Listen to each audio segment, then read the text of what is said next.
안녕하십니까. 한국형 재정준칙 도입 관련 5강 시리즈 중 두 번째 강의 재정준칙 산식과 또 그 산식이 정말 느슨한가요? 입니다. 먼저 재정준칙에 대해서 잠깐 알아보겠습니다.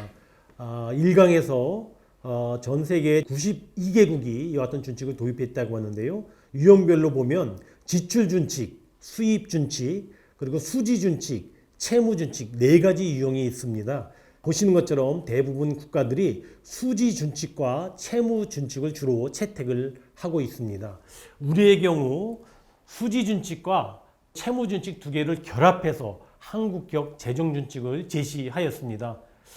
표에서 보시는 것처럼 60%분의 국가채무 비율 그리고 마이너스 3%분의 통합재정 비율을 곱한 수치가 1.0보다 작거나 같도록 준칙을 제시하였습니다.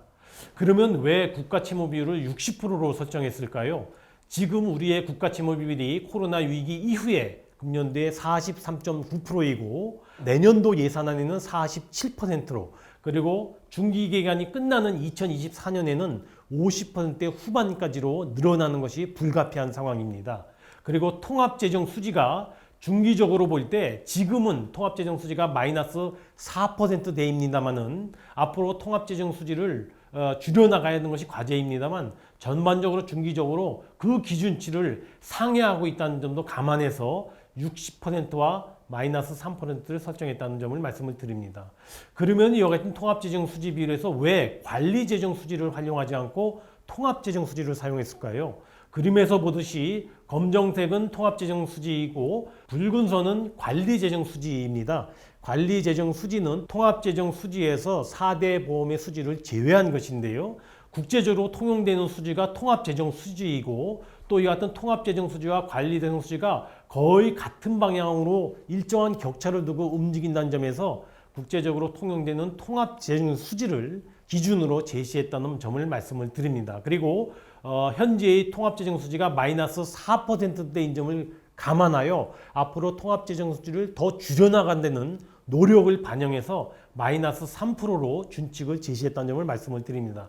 그러면 이와 같은 곱셈의 의미가 무엇일까요? 이것은 채무준칙과 수지준칙의 AND 한꺼번에 달성하던가 또는 O와 각각 하나만 달성해야 되는 의미가 아니고 두 수지준칙과 채무준칙을 결합하여 이와 같은 일정 기준을 준수하도록 한국만의 독특한 준칙이 되겠습니다. 그림에서 보시는 것처럼 국가채무는 비율이 앞으로 점점 늘어날 것이고 통합재정수지에 대해서는 정부가 앞으로 점점 감축해 나가야 되는 숙제가 있는 것을 반영한 준칙이 되겠습니다. 그러면 이와 같은 재정준칙이 느슨할까요? 저희들이 2024년까지 시뮬레이션을 해봤습니다. 지금의 전망 수치만을 넣어본다면 준칙을 다소 상회하는 그런 시뮬레이션 결과를 감안해 볼 때 결코 이와 같은 준칙이 느슨하다고 할 수가 없겠습니다. 오히려 저희는 비교적 엄격하게 제시됐다고 판단이 됩니다. 이와 같은 준칙에 대하여 도입의 필요성에서 적극적으로 공감하는 의견도 있고 일각에서는 시기상조다 또는 준칙이 느슨하다는 지적도 있었습니다.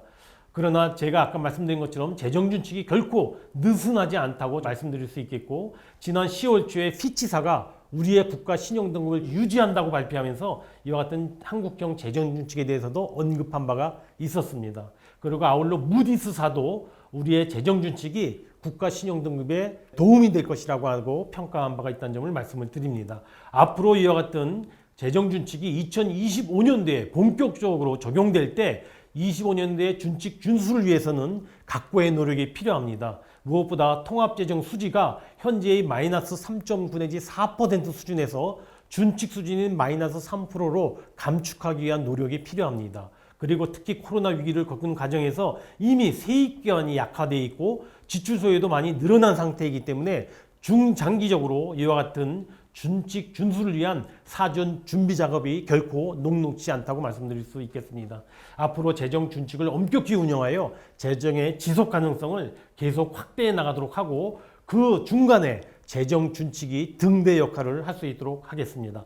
이와 같은 한국형 재정 준칙을 체계적으로 운영하여 재정의 건전성, 재정의 지속 가능성이 확보되도록 정부는 최선의 노력을 다해 나가겠습니다. 감사합니다.